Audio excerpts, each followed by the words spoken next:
Everyone, we are here with writer director Erik Bloomquist, and he has a new film coming out called Self-Help. Erik, how are you? I'm great. How are you? Um, Good, busy, crazy, but good. Um, so why don't you just go ahead and tell me about your new film, Self-Help? It is about a college student with a kind of traumatic childhood incident in her life, who is invited to a weekend retreat to reunite with her estranged mother, masquerading as some kind of wellness retreat. But she gets there and it starts to feel culty, and then lo and behold, kind of is a cult, and even worse, looks like mom has married the cult leader, and they are living in a house together that they have recently Oh. purchased. And as these movies go, it only gets worse from there. Ah, I mean, you say that, but no. The tone. Okay, so first off, um, bad. I have not watched the film yet. Okay. So need to see it. But judging from the trailer, the tone feels very different from like Founder's Day and She Came from the Woods. Is that true? And if so, why that darker tone? Um, I think just something we were interested in exploring. I mean, there's definitely our quintessential out of nowhere punches of absurdist humor sprinkled throughout, but for the most part, I mean, it is a down the barrel thriller, horror, almost like family drama sometimes about this girl and her mom and her best friend and this creepy guy who has entered the picture. Um, and we were just interested in doing that. I love these big ensemble cast movies with Woods and Founders Day, and um, they're so great. And just working with that tapestry of people and having the community itself be its own character. But we were interested, I think, in doing something that was um, a little bit more on the micro level with this one that still had scope and was grand, and we could do some weird imagery stuff with, and little bits of nightmarish stuff. Um, so I think it's still very much uh, from our hearts and minds, but just kind of a different side of the diamond. And we had a great time had a great time doing it, and increasingly inspired by like rip from the headline stuff with these um, similar things, like these wellness communities and people who um, masquerade as helpers when they're really just trying to exploit, and what the line is between that, and how do you call somebody out if the language they're using is the same as the hero, even though they're the villain, and the horrors that you can extrapolate from that were interesting to us. Yeah, and I guess that kind of answers my next question was why cults? Because they're we've always been toying with the idea of it. I think that the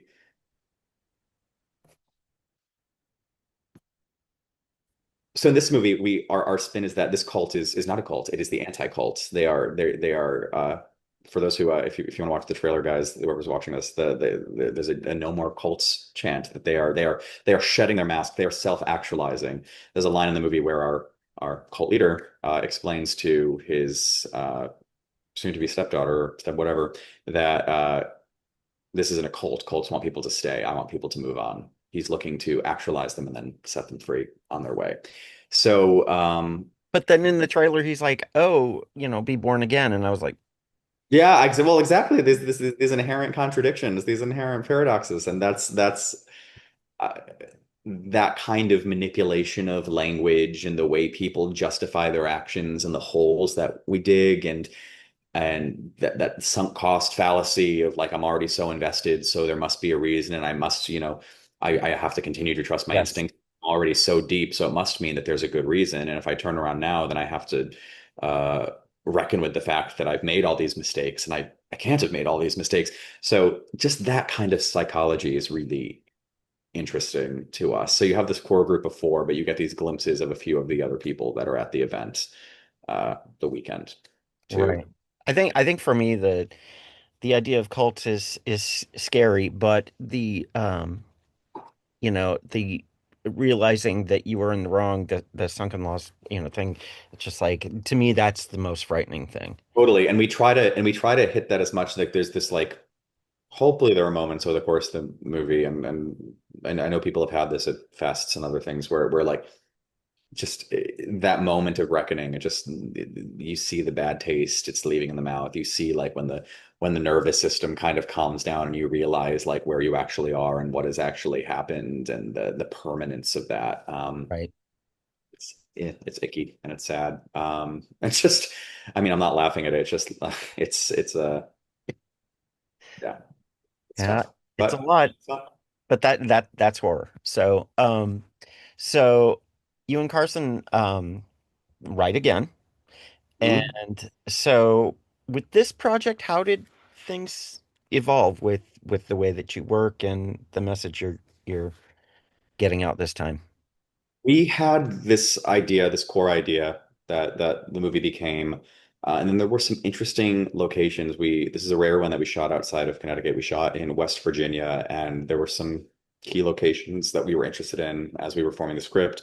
So we did this visit several months before, as we were still writing the script and piecing things together, to see what else was around, and got very inspired by like these super specific locations or bits of geography that informed scenes that we were in the midst of writing or inspired new ones. Um, and so it all just kind of like was just an interesting conversation about what we were thinking, inspiring what we were looking for, which then inspired things that we were writing. So we went back and we took all that almost like an episode of Chopped, and we were like, here's what we want, here's what we have, here's what we can do, and we made a dish with it. And we came back in the fall and we shot it, and it was really cool. Like, I mean, you'll see at the end of the movie, there's a um it's in the trailer too. There's a house that is covered with 3,000 lit jack-o'-lanterns, and this is a real house. And I've never seen anything like it in the country, and it exists for like 5 days at the end of October. And it is a big part of the end of the movie. Is that something that like is a local thing there that you threw into the film? Yeah, I mean, when we were there, I don't know if I Googled it first or if I heard in the street, like, oh, you know about the pumpkin house, right? And I was like, what is the pumpkin house? Um, so we just looked into it a little bit, and it's just been going on for years and years and years, and it draws a huge crowd of locals, but people come in for it too. Like, it's been featured on Ellen, it's been featured on all these other, things over the years. And we were like, that's really cool. And for a movie that is not about Halloween, but is very much like Halloween tinged, and you feel it in the shadows of everything and the production design and the air and in the needle drops. Ending it in that place was really cool to us because the movie is ultimately about identity and shedding masks and self-actualizing for better or for worse, or whether you think you're doing it or not. Um, so ending it in kind of this Halloween cocoon was cool. And it's always comforting to It have. is. It was amazing. We shot overnight there, and it was just so great. I mean, we there were people that were in the streets while we were there, and they were like, "What's going on?" And they ended up being extras in the movie. Oh, cool. Yeah, it was great. Um, but it was just when we actually it's the end of the movie, and we shot it on the last night of production, and it was just kind of a peaceful.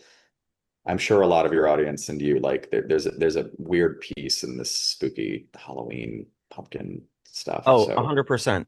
100%. The chill in the air, the smells, all of that oh, you just gotta come to New England. It's nice. That's what it is today. It's real nice. ah I love New England. I love it. I've only been a few times, but it's magic up there. But it's funny to me because you guys really seem to be influenced by your locations as far as Yeah. the story that you tell. Um, why does that process work for you so well? I think that I'll start with this. I find that, like, I mean, you can have a really engaging conversation in a movie, but typically I find, and there are exceptions, that it's much more interesting against a very specific, thematically interesting, visually appealing backdrop setting than it is just to sit across the table in like a fluorescent lit room and just talk. And there can be a place for that too, but there's something that can raise the stakes or it gives people something to interact with, or there are ways that character is revealed in those locations because the way that these actors have the opportunity to engage with the specific quirks and intricacies of any location can reveal character things and is in conversation with the themes of the movie. And I think just has a way of um, raising the stakes and setting a tone um, without without you having to force it. I remember I did something very, very early on. We shot I was shooting a short and we were in a really beautiful, amazing, like old brown brick classroom. And early days, this I thank God, knock on wood, this never happened again. Footage was lost and we had to reshoot, but that's classroom is not available anymore. So we Oh, ended up having to shoot in a different, the same scene, same coverage, right. in a different classroom that was like whiteboard instead of chalkboard and like kind of plain walls and no bookshelves and the windows were different. And I'm proud of the scene still, but it's very different.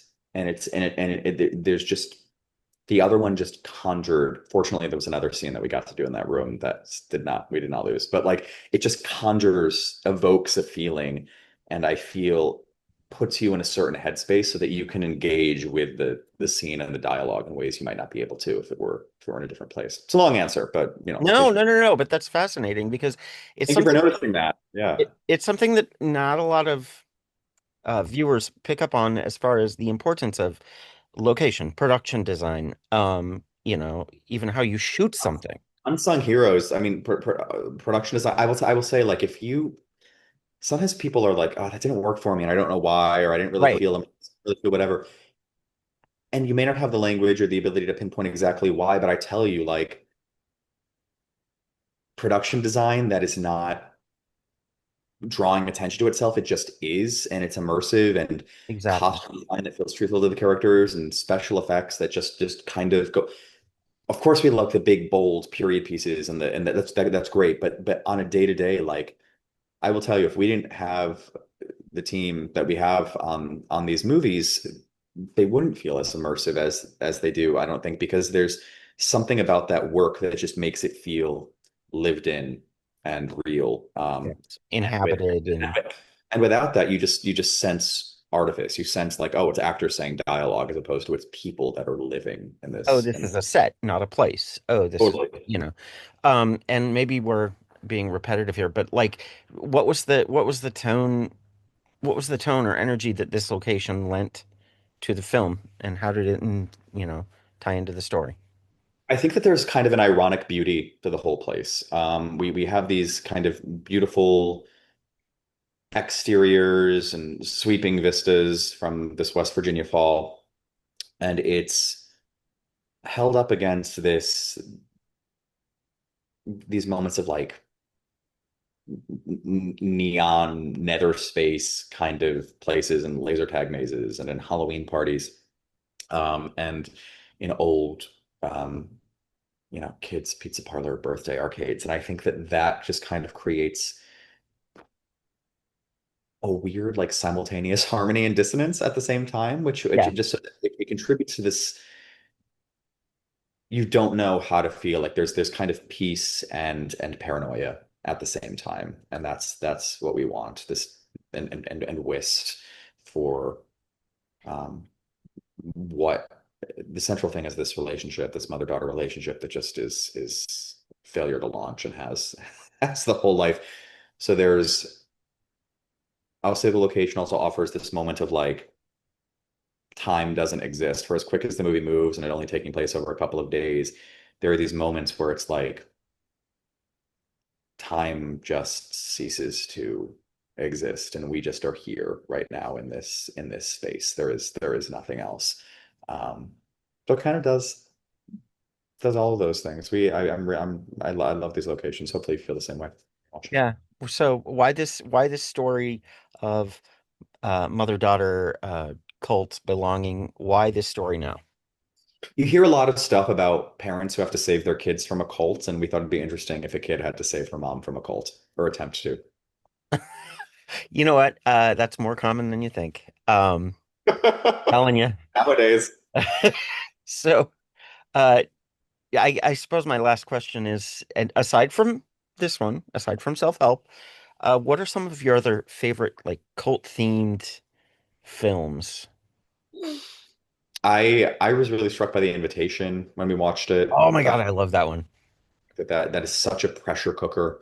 And like again, it goes with the whole like they're just we're just being gracious hosts. We're just being thoughtful people. We're And then like there's that little weird thing like that that weird kind that, of, that weird thing, but you can just write it off as being too friendly. And we played with this too in my first movie, Long Lost, and it's like just this weird thing where it's like you how do you trust your instincts? And yeah. that's the whole thing too, And is like when? and when because you don't want to be rude. There's that weird thing of the whole manners and etiquette component too, but you have to trust your internal thing that you don't want to be the person who's going one step too far, but you also have to protect yourself. And I think that movie does that. Just it just teeters so much and everybody's subjective experience, but you have these moments that are like so objective, like she's nuts, he's nuts, you got to go right now. And then you're like, ah, Yeah. I'm staying. And oh, maybe that was the way you interpreted it. And it's like, and that finale is great. The finale is so, Ah, just yeah, your heart just sinks. yeah,